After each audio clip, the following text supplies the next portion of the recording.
Boa noite, meus amigos e minhas amigas.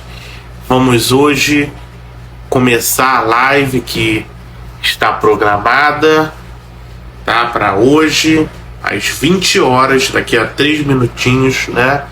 Já são 7 horas e 57 minutos, quase 8 horas, né? Vamos começar essa live com uma convidada muito especial, nossa grande amiga Rita Gonçalo, né?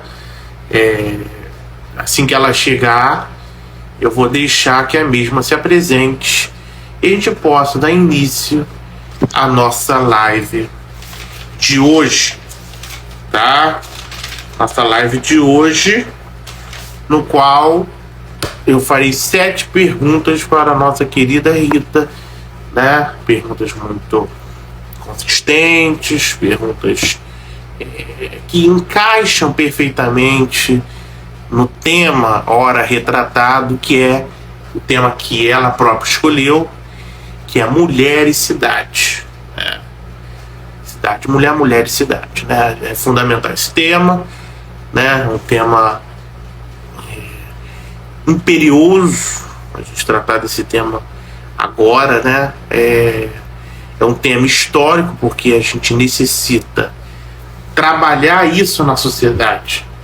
É um tema que a gente precisa trabalhar isso no conjunto da sociedade, né? No conjunto das instituições, no conjunto das pessoas, das ONGs, né? Das igrejas, enfim, de todos os âmbitos da sociedade, porque a gente verifica, conforme o tempo passa, que a violência de gênero se tornou uma realidade dantesca, uma realidade dura de muitas mulheres na sociedade. Então, eu costumo dizer que a gente precisa de mais atenção a essa temática. E por isso eu convidei a Rita Gonçalo. Por isso eu convidei ela para que a gente possa verificar todos esses assuntos, né? Perscrutar, gerar reflexões, né? Gerar reflexões para que a gente possa, enfim, ter uma sociedade menos violenta, menos desigual, mais justa do ponto de vista de suas relações de gênero, né? Oi, Vitor. Tudo bem? Boa noite. Boa noite. Não, é um prazer estar falando aqui com você e com a sua audiência, viu? Boa noite. Tá. Eu tava falando aqui, tava te apresentando, eu tava falando que ia deixar você falar seu longo currículo, sim, né? E vou deixar você se apresentar, que eu formulei 7 perguntas para você, tá? Perguntas tranquilas pra gente, né, abrilhantar, que eu sei que você tem muito conhecimento acerca da temática de urbanismo, né? E urbanismo e acesso a direitos, né? Eu acho que essa é a grande temática da noite, né? Democracia, acesso a direitos e, sobretudo, para as mulheres, né? Que sofrem mais violência, que sofrem mais desigualdades sociais, sobretudo as mulheres negras, né? A gente sabe que, hoje em dia, a gente está vivendo um tempo muito difícil, né? Onde as interpretações das pessoas estão levando as mesmas a cometerem absurdos. Verdade. Né? E a gente precisa de lucidez. Não existe pessoa mais adequada para nos dar essa lucidez do que você. Muito obrigada. Tá? Pode se apresentar aí. A gente vai começar. Sim. É muito importante, Vitor, isso que você está pontuando, que um ambiente democrático, para ele ser verdadeiramente democrático, acho que ele precisa acolher os lugares de fala das pessoas, né?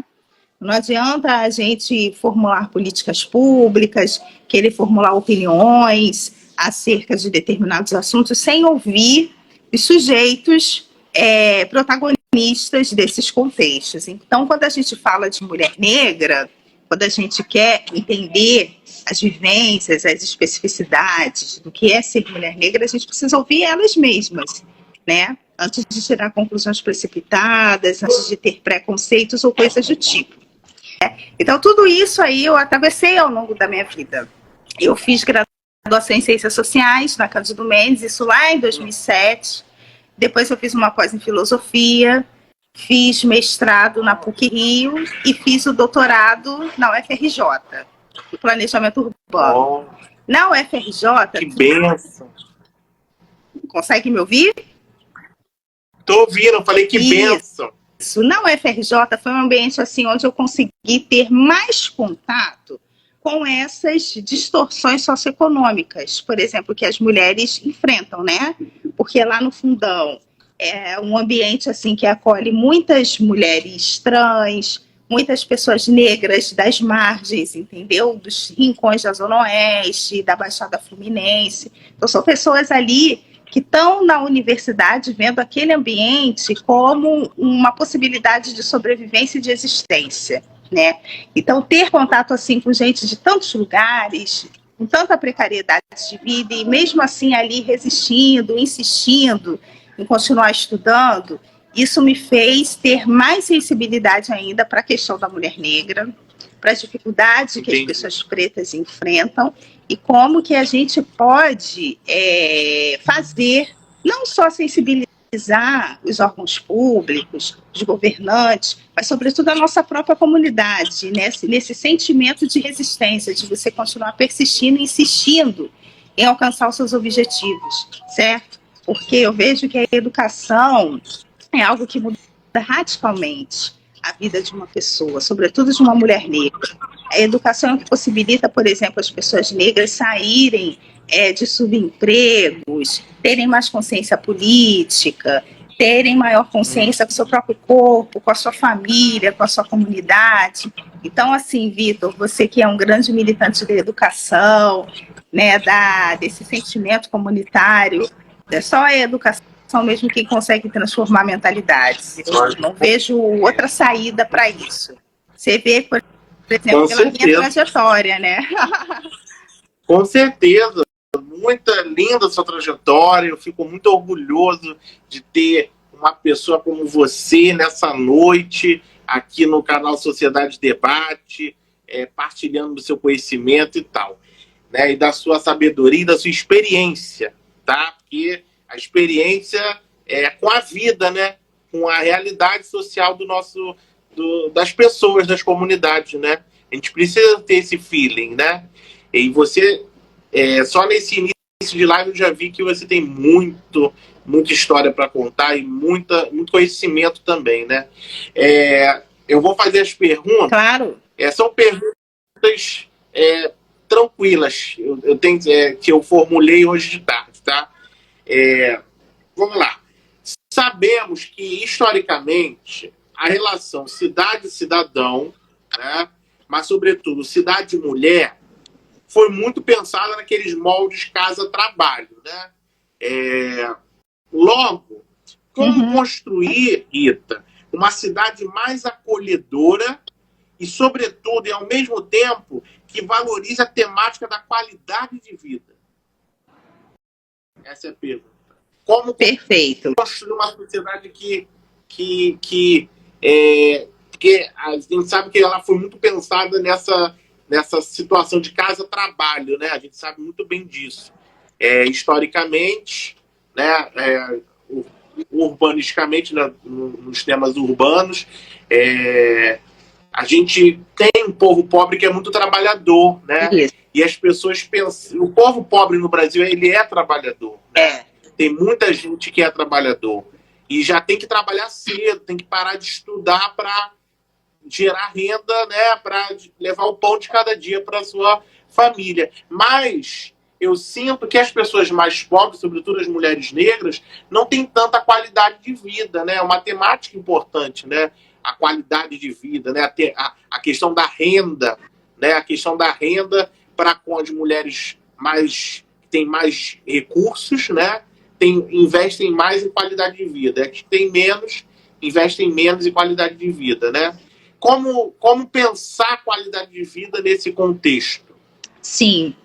Então, No caso das mulheres negras, das racializadas e das mulheres pobres, eu acho que a gente precisa ter um olhar muito interseccional para isso. Sem desmerecer também a questão do ambiente doméstico, porque o ambiente doméstico é um ambiente de trabalho, né? Ele é o ambiente basilar do trabalho humano e da cidade, certo? É a célula da urbanidade, pelo menos na minha perspectiva enquanto estudiosa do planejamento urbano. Então, assim, para a gente ter uma cidade acolhedora nesse contexto, sobretudo para as mulheres racializadas e as mulheres pobres, a gente precisa ter atenção a como esse ambiente doméstico se organiza.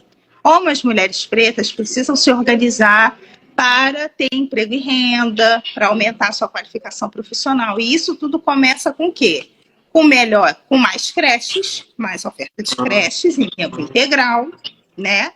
E melhores casas, políticas habitacionais. Porque ninguém vai conseguir, né, ter mente tranquila para estudar, para criar os filhos, para ter uma boa convivialidade com a sua família, o seu marido e tal, sua companheira, se você não tem saneamento, você não tem esgoto, você não tem coleta de lixo, você não tem uma cama decente para dormir, você não tem televisão, não tem internet, sabe? Então, assim, são pequenas coisas que fazem o ambiente doméstico funcionar e que afeta sobejamente a subjetividade dessa mulher e o engajamento dela em outras arenas, certo?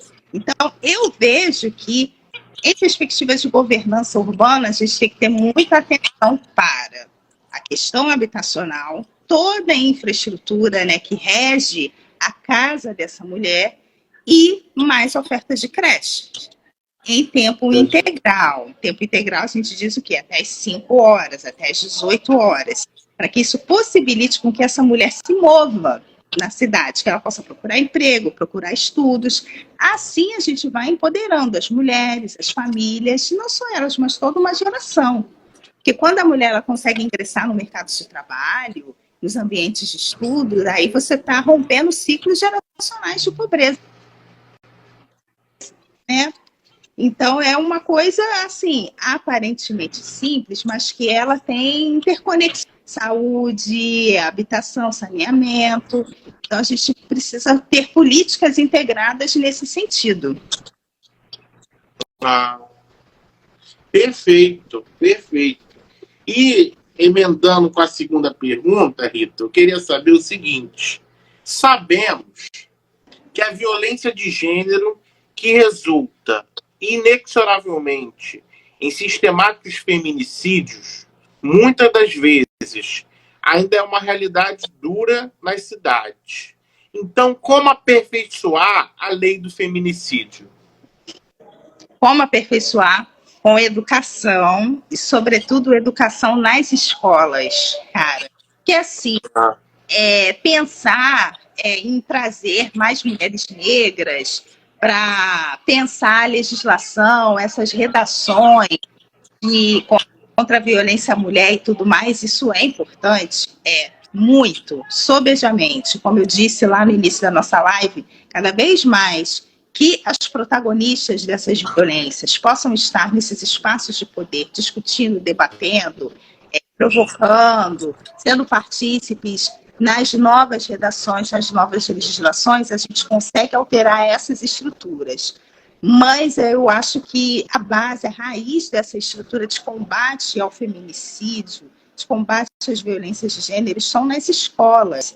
Então, eu vejo como super importante ensinar isso no ensino fundamental, tipo assim, para crianças de 9 anos. Eu tenho um filho de 11 anos, entendeu? Ele é um menino, e eu vejo, assim, cotidianamente, a grande responsabilidade que eu tenho de criar esse menino para que ele seja que ele cresça um homem que não pratique a violência de gênero no seu cotidiano, entendeu?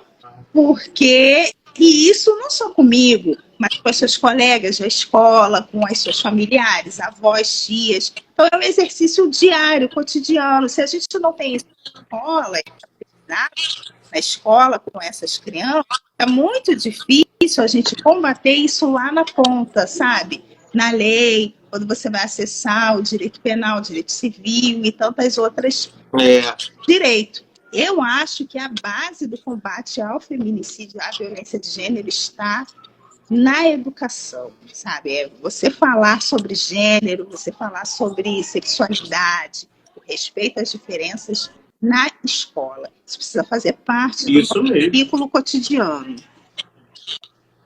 Perfeitamente, Rita. A educação é a mola propulsora de um mundo melhor. Isso aí. Né? De pessoas mais conscientes. Exato. Oi? Não, eu estou concordando contigo. De um mundo mais consciente, onde as pessoas tenham empatia, onde as pessoas possam transformar, porque o que diz a ciência, né? Na ciência nada se cria, tudo se transforma. Exato. Né? Tudo se transforma. Então a gente pode muito bem transformar estruturas injustas em estruturas justas. Por isso eu quero te falar uma coisa. Já entrando nesse mérito, qual o papel, então, Tem 3 vertentes que eu quero discutir com você agora nessa terceira pergunta. Qual o papel do âmbito social, educacional, você já falou, mas e de justiça, das instituições de justiça, para fomentar uma sociedade menos violenta para as mulheres negras? Esse tripé, né? O ambiente social, né? A construção social que é permeada, né, na sociedade, né, quando aí envolve a sociologia, né, e tal, e a questão das instituições de justiça que aplicam as leis, né, que interpretam as leis, que, né, o STF, que é o guardião da Constituição Federal, né, as instituições de justiça, como a gente pode gerar um grande amálgama, né, eu diria assim, de boas práticas na sociedade em si, porque foi o que você falou, tudo é correlacionado, né?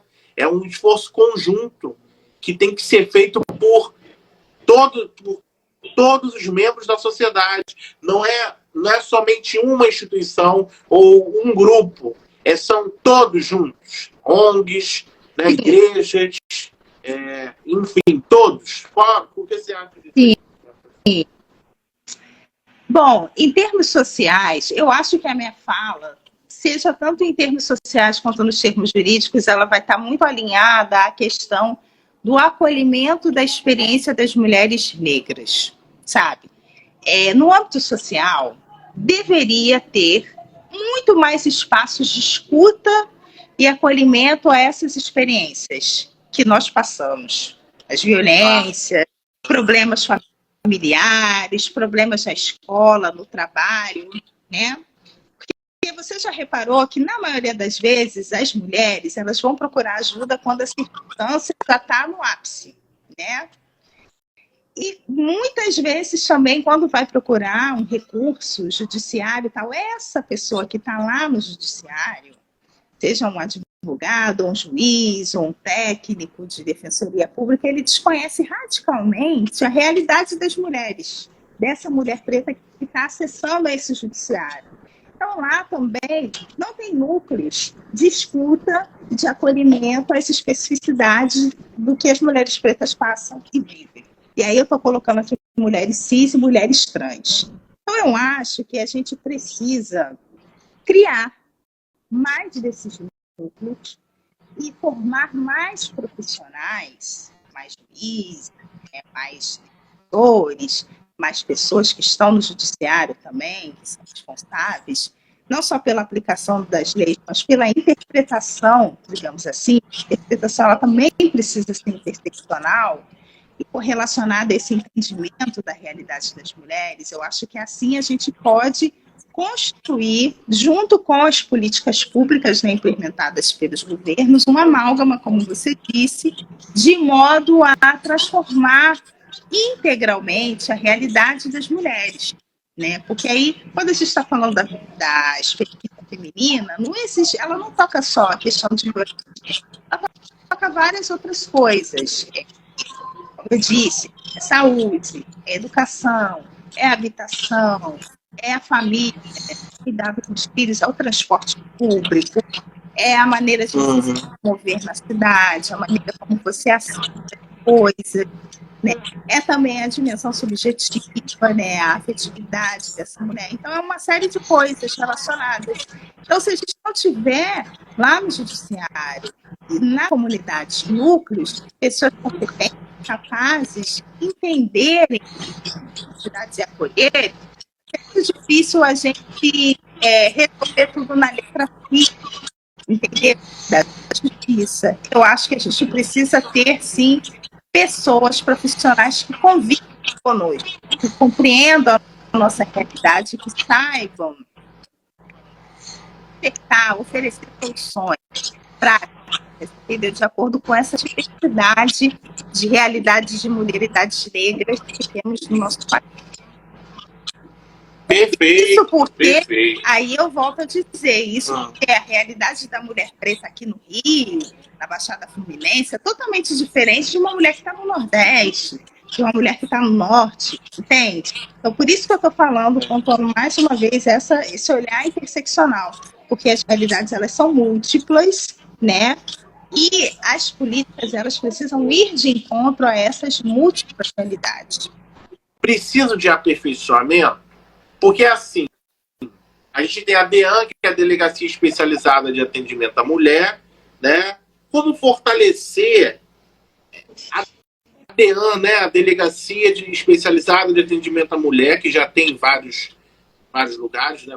Vários bairros, no contexto atual de tanta violência de gênero, que, né, é uma violência que salta os olhos. A gente vê que eu aprendi assim, eu acho o seguinte, eu entendo isso, né? Eu acho que todos nós temos inclinações, podemos ser inclinados, qualquer um de nós, né?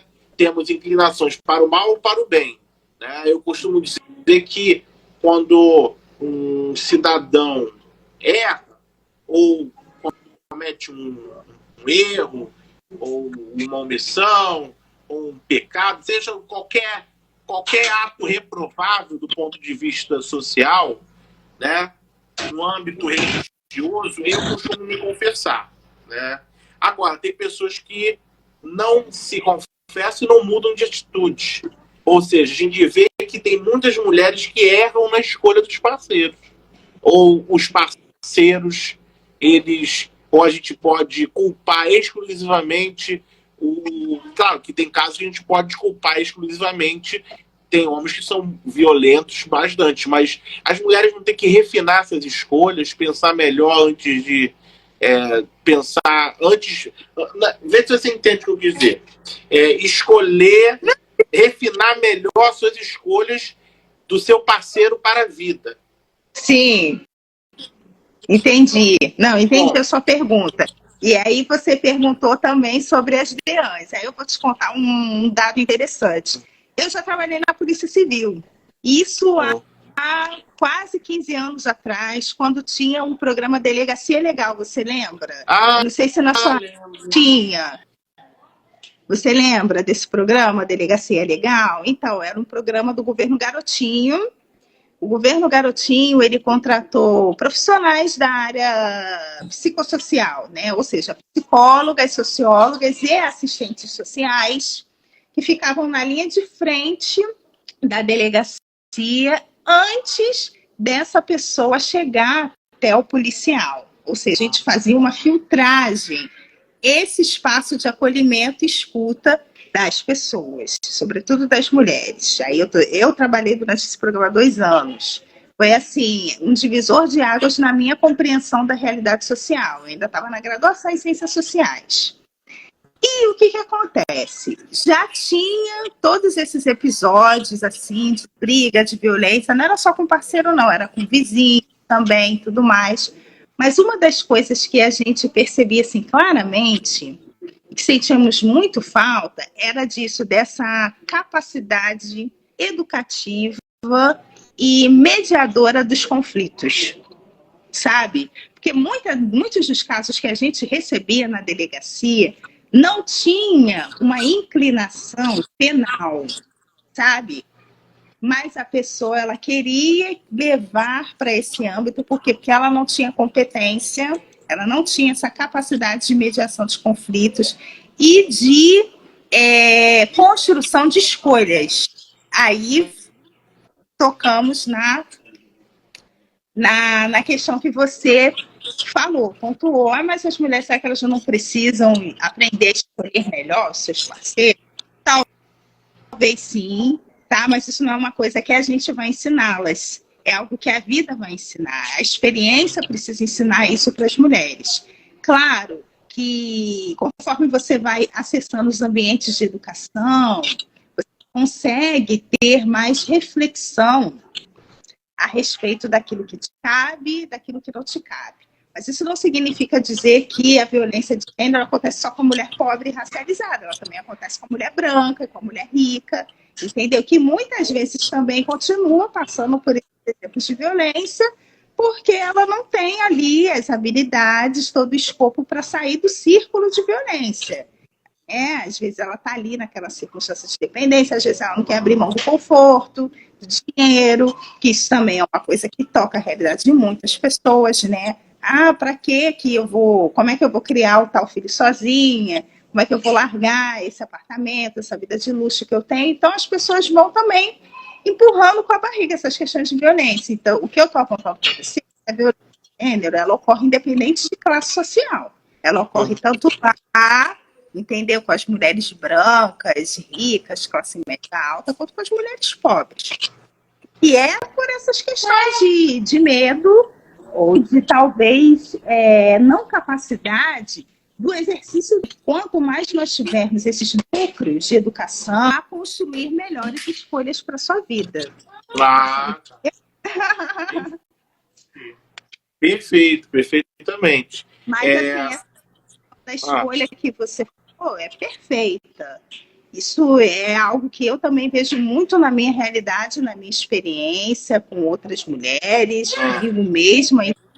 E é algo assim que a vida vai te ensinando, mas quanto mais você consegue também acessar conhecimento, escuta de outras experiências, você consegue construir melhor essa capacidade de escolha, sabe?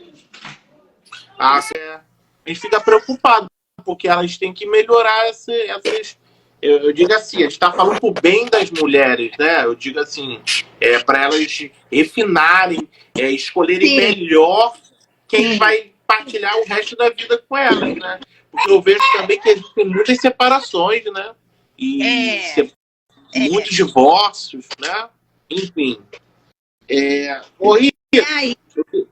relação a isso, a gente também volta ao outro ponto que estávamos discutindo aqui, que é o da autonomia, né?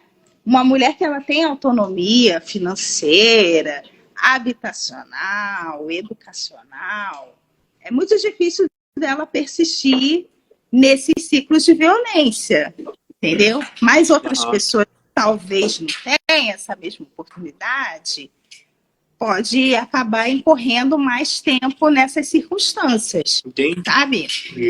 Então, você mesmo, como nessa posição de padre, né, de líder religioso, que está sempre atendendo, acolhendo muitas pessoas, eu imagino que na sua realidade você recebe muitas mulheres, né?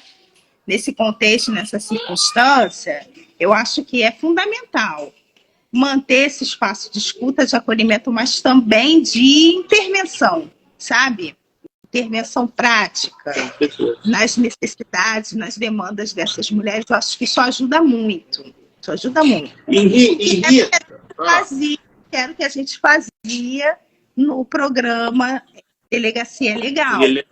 Que eu trabalhei. Que infelizmente acabou. Eu acho que se isso fosse mantido pelo menos nas DEANs, cara, ia ajudar muito. Não só reduzir índices de criminalidade, de violência, mas também de empoderamento, de transformação da vida das mulheres. Mas, infelizmente, o programa acabou. Quem sabe, né? Algum governante volte com essa política. E então, uma coisa importante: como melhorar, enfim, o acesso de direitos como moradia, emprego e saúde para mulheres desempregadas.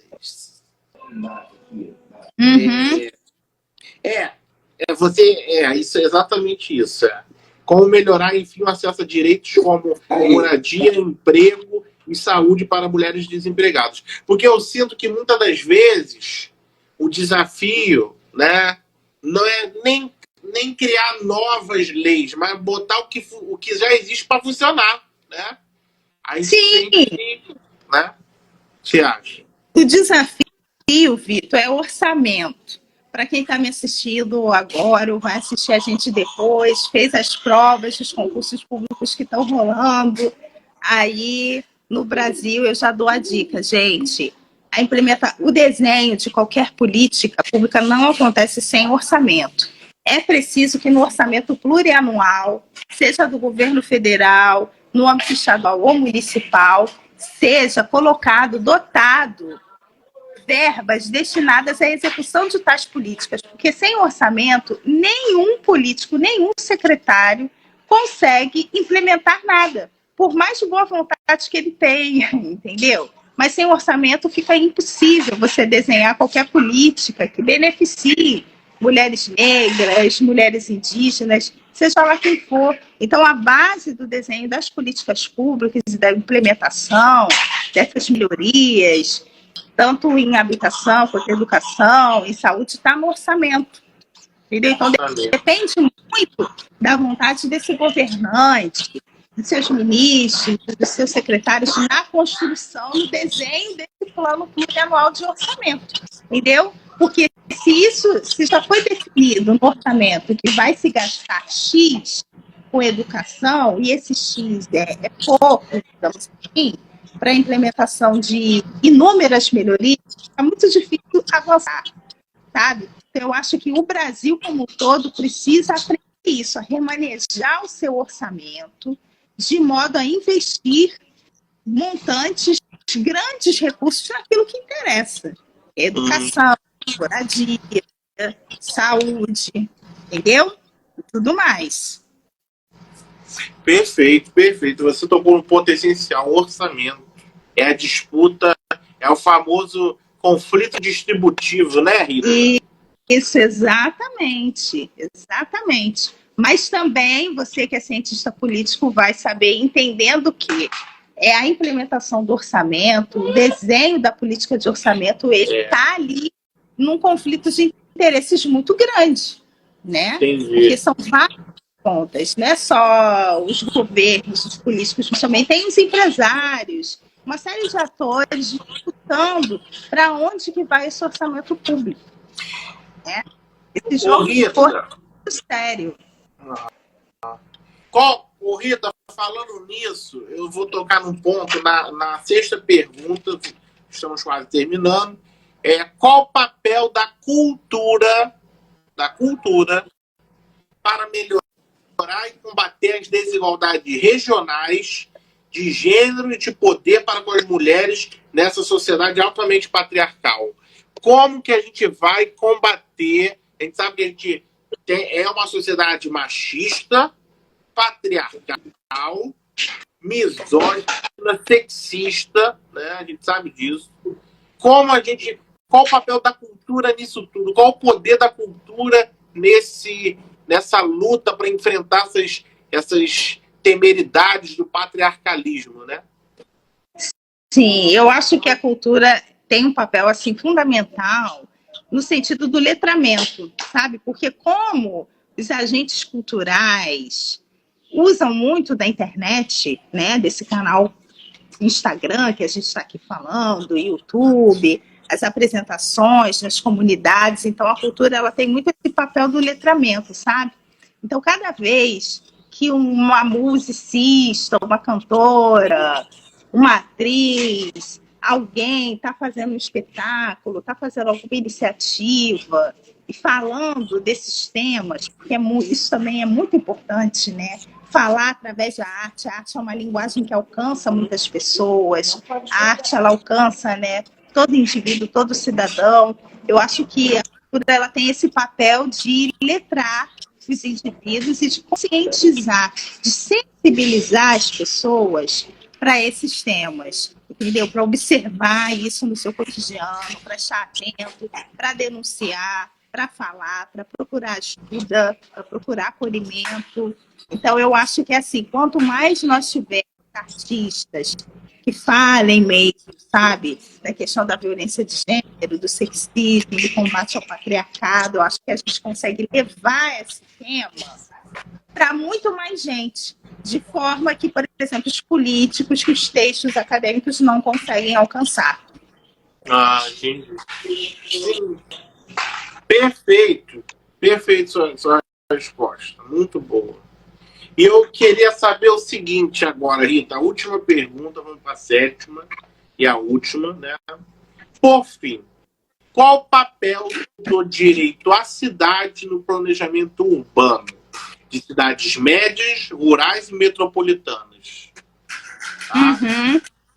Porque a gente tem vários tipos de cidades, né? Médias, metropolitanas, cada um, né? Rurais, cada uma tem um contexto peculiar. E você na live hoje falou que por exemplo, o que uma mulher aqui do Sudeste sofre é diferente do que uma mulher do Nordeste sofre, né? Então, eu queria saber esse papel do direito à cidade no planejamento urbano com essas temáticas, né? Para essas peculiaridades de cidades. Uhum. O direito à cidade é um tema muito caro a nós planejadores e urbanistas, porque é através dele que a gente entende que a cidade ela é um ambiente de exercício e de gozo pleno para todas as pessoas, todos os indivíduos. Então, a depender da cidade, da capital, você vai encontrar agentes, pessoas que fazem um uso urbano muito diferente do nosso, né? Pessoas que atuam na cidade de modo a trabalhar, a garantir seu emprego, a sua renda, muitas vezes até em desconformidade com certas legislações e tudo mais. Então, assim, o direito à cidade ele precisa primeiro compreender quem são essas pessoas que estão na cidade, o modo como elas se apropriam do espaço urbano. É a primeira coisa. A segunda questão é o quê? Cada prefeito, governante, implementador de política pública compreender, perceber esses modos específicos de uso e ocupação e começar daí a implementar e desenhar políticas nesse sentido, sabe? Porque, por exemplo, olha só, vou dar um exemplo básico aqui. Nós, no Rio de Janeiro, costumamos utilizar muito, né, o mototáxi. Talvez no Nordeste, em algum ambiente de lá, utilize mais a bicicleta como meio de locomoção, né? Mulheres, famílias e tudo mais. Então, nesse ambiente, nessa cidade que tem a bicicleta como modal principal, o que é preciso ter? Mais ciclovias, mais ciclofaixas, uma iluminação assim urbana de ponta, para que essas pessoas possam, né, ter o seu direito à mobilidade fluido, continuar se movendo para fazer essas coisas e tudo mais. Da mesma forma que no Rio, a gente utiliza muito mototáxi, né, se as comunidades usam muito esse modal como principalmente locomoção, e que é legal ter mais vielas asfaltadas, mais mototaxistas que têm o seu direito de trabalho regulamentado, né, com capacete, com segurança para ele, para o passageiro. Enfim, são coisas orgânicas que fazem a cidade funcionar. Eu acho que é isso. O direito à cidade é você entender essas pessoas que estão usando, os modos específicos de uso e ocupação, e ajudar, né, apoiar de modo que a cidade possa funcionar, gerando emprego e renda, gerando mobilidade, gerando circulação. Entendi. E a própria função social das cidades, né? Também, né? Correto. Com certeza, né? Rita, você respondeu brilhantemente bem, como sempre. Muito bom. Muito boa a sua resposta. Hoje a live foi um sucesso. Eu quero agradecer a sua presença hoje. Obrigada a você. Eu quero agradecer também as pessoas que estavam aqui na nossa audiência. Apareceu aqui o Anderson, o Hildo, o Marcelo. Muito obrigada, menino. Deus abençoe todo mundo. Que Deus te ilumine. te dê saúde, paz, sucesso cada vez mais para você e sua família. Muito obrigado mesmo por ter aceitado esse convite, tá? Eu tenho um carinho muito grande por você, mesmo a gente não se conhecendo presencialmente, eu gosto muito de você e das amizades que a gente vai fazendo ao longo do caminho, né? Um dia a gente se conhece, só Igualmente. marcar que a gente se conhece para eu conhecer Igualmente, Vitor. seu trabalho, Tenho um sua grande apreço. comunidade. Eu também tenho um grande apreço por você, pela sua militância. A live vai ficar gravada aqui no Instagram, para quem quiser assistir, reassistir. Se aprofundem nesses assuntos, porque o verdadeiro conhecimento, ele é aquele que a gente se aprofunda, né, a cada vez mais. Porque quanto mais a gente sabe, mais a gente quer saber. Né? Com certeza. Mais a gente quer se aprimorar, quer melhorar, e a nossa sociedade exige que a gente, se a gente quer torná-la melhor, a gente tem que nos tornarmos melhores. Né? A gente tem que se tornar melhor também para a sociedade, né? Porque a sociedade ela precisa muito desse conhecimento, dessa experiência, desse feeling. Tá bom? Muito obrigado, vou encerrar aqui. Vitor, Tchau. Muito obrigada. Grande para você e para sua audiência. Tchau, tchau.